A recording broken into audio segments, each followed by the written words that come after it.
Discipline is often mistaken for cruelty. Many believe it is a form of self-punishment, a harsh voice demanding more while giving nothing in return.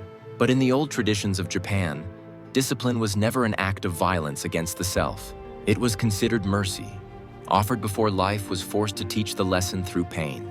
There was a man who appeared functional from the outside, reliable enough, calm enough, unnoticed enough. His days were full, yet strangely empty, shaped by habits that felt comforting but left him dull and restless. He avoided extremes, avoided discomfort, avoided confrontation with himself, and without realizing it, he had trained himself to drift. He told himself he was being kind to his own limits. When discipline called, he answered later, and later became never. Over time, his attention weakened, his word lost weight, and his inner voice grew fragmented.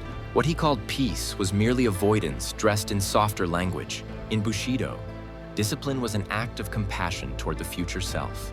A samurai trained not because he enjoyed hardship, but because chaos was merciless to the unprepared.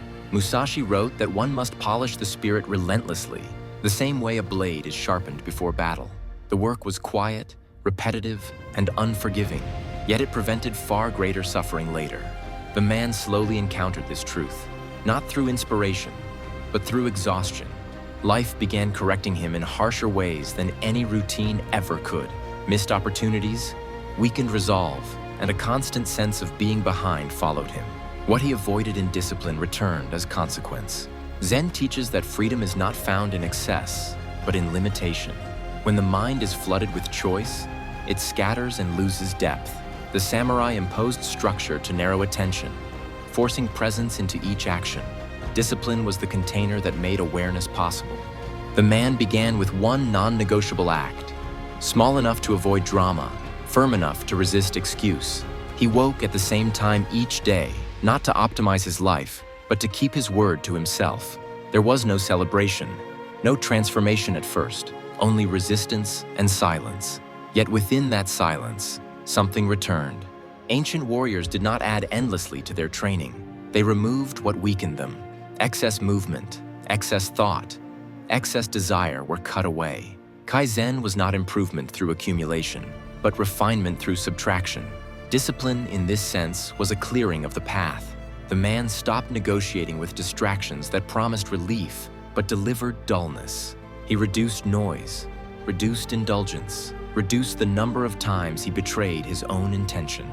This was not harshness, but relief, like setting down a weight he had mistaken for comfort. His days grew simpler, and his mind steadier.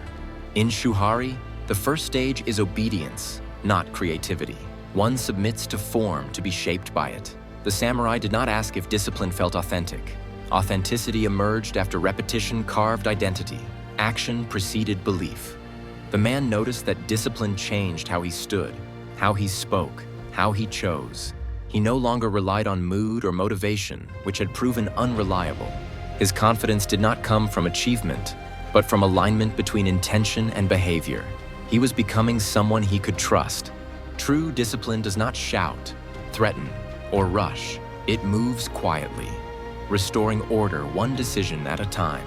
Where indulgence exhausts, discipline conserves. Where avoidance weakens, discipline stabilizes.